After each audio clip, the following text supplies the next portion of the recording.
Frederick and Catherine. There was once a man called Frederick. He had a wife whose name was Catherine, and they had not long been married. One day, Frederick said, "Kate, I am going to work in the fields. When I come back, I shall be hungry, so let me have something nice cooked and a good draught of ale." "Very well," said she, "it shall all be ready." When dinner time drew nigh, Catherine took a nice steak, which was all the meat she had, and put it on the fire to fry. The steak soon began to look brown and to crackle in the pan, and Catherine stood by with a fork and turned it. Then she said to herself, "The steak is almost ready. I may as well go to the cellar for the ale." So she left the pan on the fire and took a large jug and went into the cellar and tapped the ale cask. The beer ran into the jug, and Catherine stood looking on. At last it popped into her head. The dog is not shut up. He may be running away with the steak. That's well thought of. So up she ran from the cellar, and sure enough, the rascally cur had got the steak in his mouth and was making off with it. Away ran Catherine, and away ran the dog across the field. But he ran faster than she and stuck close to the steak. "It's all gone, and what can't be cured must be endured," said Catherine. So she turned round, and as she had run a good way and was tired, she walked home leisurely to cool herself.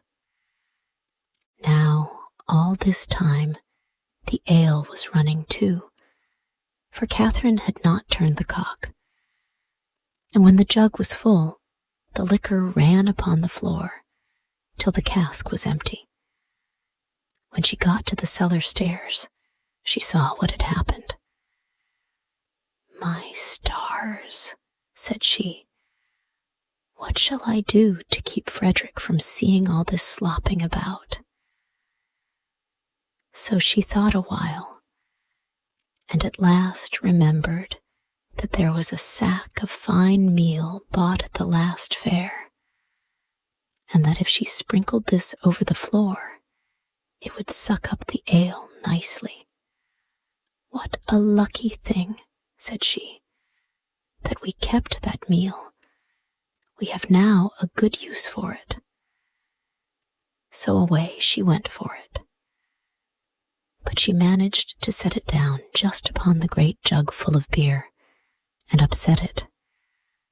And thus all the ale that had been saved was set swimming on the floor also. "Ah, well," said she, "when one goes another may as well follow."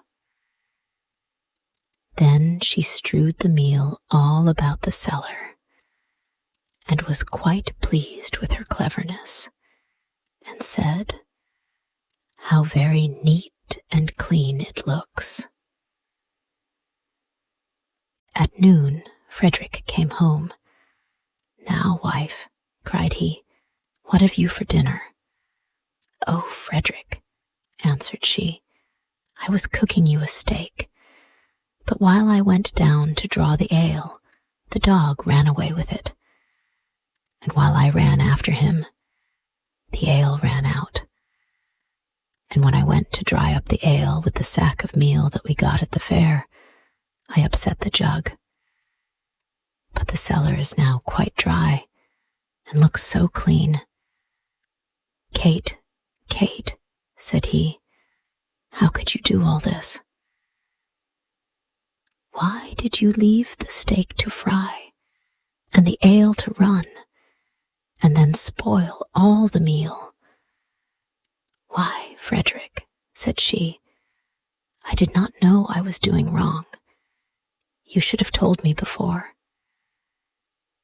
The husband thought to himself, "If my wife manages matters thus, I must look sharp myself." Now he had a good deal of gold in the house. So he said to Catherine, "What pretty yellow buttons these are! I shall put them into a box and bury them in the garden. But take care that you never go near or meddle with them." "No, Frederick," said she, "that I never will."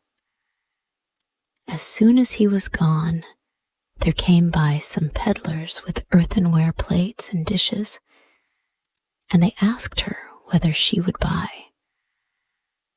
"Oh, dear me, I should like to buy very much, but I have no money. If you had any use for yellow buttons, I might deal with you." "Yellow buttons," said they. "Let us have a look at them." "Go into the garden and dig where I tell you, and you will find the yellow buttons. I dare not go myself." So the rogues went, and when they found what these yellow buttons were, they took them all away and left her plenty of plates and dishes. Then she set them all about the house for a show. And when Frederick came back, he cried out, "Kate, what have you been doing?" "See," said she, "I have bought all these with your yellow buttons, but I did not touch them myself. The peddlers went themselves and dug them up." "Wife, wife," said Frederick, "what a pretty piece of work you have made. Those yellow buttons were all my money. How came you to do such a thing?" "Why," answered she, "I did not know there was any harm in it. You should have told me."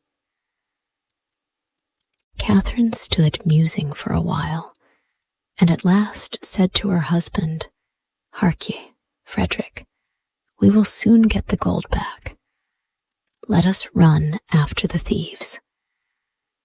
"Well, we will try," answered he, "but take some butter and cheese with you, that we may have something to eat by the way." "Very well," said she, and they set out. And as Frederick walked the fastest, he left his wife some way behind. "It does not matter," thought she. "When we turn back, I shall be so much nearer home than he." Presently, she came to the top of a hill, down the side of which there was a road so narrow that the cartwheels always chafed the trees on each side as they passed. "Ah, see now," said she, "how they have bruised and wounded those poor trees. They will never get well." So she took pity on them and made use of the butter to grease them all, so that the wheels might not hurt them so much. While she was doing this kind office, one of her cheeses fell out of the basket and rolled down the hill. Catherine looked, but could not see where it had gone. So she said, "Well, I suppose the other will go the same way and find you. He has younger legs than I have." Then she rolled the other cheese after it, and away it went, nobody knows where, down the hill. But she said she supposed that they knew the road and would follow her, and she could not stay there all day waiting for them. At last she overtook Frederick, who desired her to give him something to eat. Then she gave him the dry bread. "Where are the butter and cheese?" said he. "Oh," answered she, "I used the butter to grease those poor trees that the wheels chafed so. And one of the cheeses ran away, so I sent the other after it to find it. And I suppose they are both on the road together somewhere." "What a goose you are to do such silly things," said the husband. "How can you say so?" said she. "I am sure you never told me not." They ate the dry bread together, and Frederick said, "Kate, I hope you locked the door safe when you came away."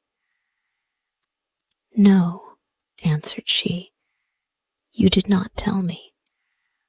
"Then go home, and do it now before we go any farther," said Frederick, "and bring with you something to eat."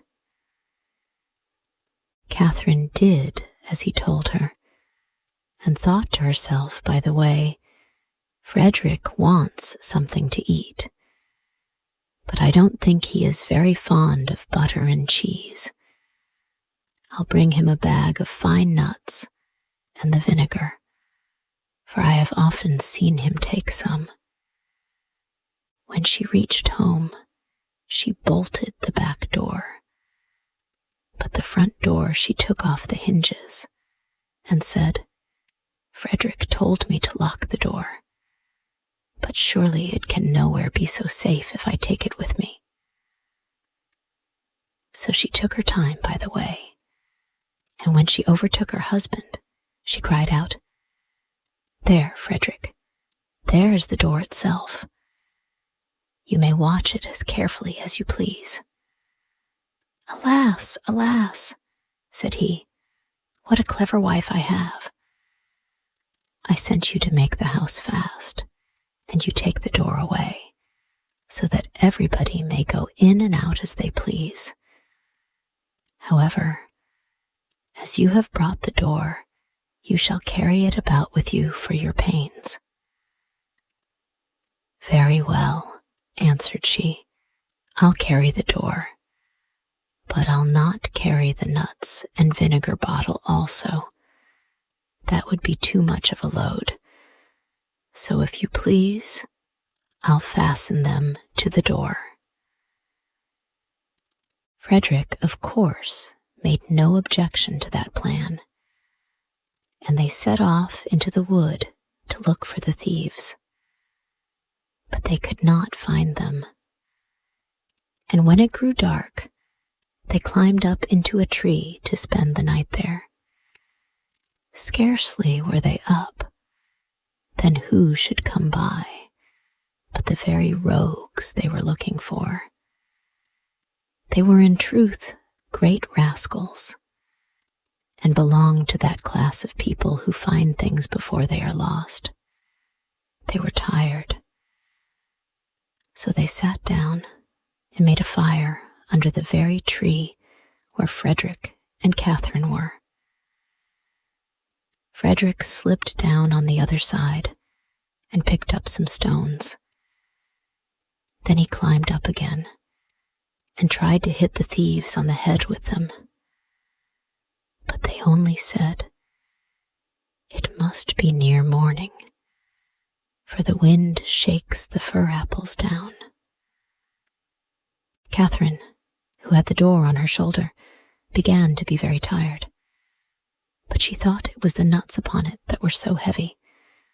So she said softly, "Frederick, I must let the nuts go." "No," answered he, "not now. They will discover us." "I can't help that, they must go."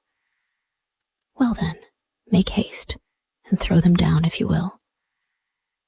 Then away rattled the nuts down among the boughs, and one of the thieves cried, "Bless me, it is hailing." A little while after, Catherine thought the door was still very heavy, so she whispered to Frederick, "I must throw the vinegar down." "Pray don't," answered he. It will discover us." "I can't help that," said she. "Go it must." So she poured all the vinegar down, and the thieves said, "What a heavy dew there is." At last it popped into Catherine's head that it was the door itself that was so heavy all the time. So she whispered, "Frederick, I must throw the door down soon." But he begged and prayed her not to do so, for he was sure it would betray them. "Here goes, however," said she. And down went the door with such a clatter upon the thieves that they cried out murder. And not knowing what was coming, ran away as fast as they could and left all the gold. So when Frederick and Catherine came down, there they found all their money safe and sound. And now this story ends. Hey, thank you so much for listening to the whole story. If you liked this story and want to thank me for creating this story, then you can buy me a cup of tasty coffee. Just join our YouTube channel and be an official member of our family to support us for making even more interesting story videos for you every day. You know, it takes a lot of effort, research, and money to find and buy premium contents, and to writing, creating, editing, organizing, and publishing every single video, which could melt your hearts, or could be one of the most interesting stories of all time. So, hit the like button to save this video. And most importantly, subscribe to our YouTube channel to learn English by watching super interesting English stories every day. Thank you.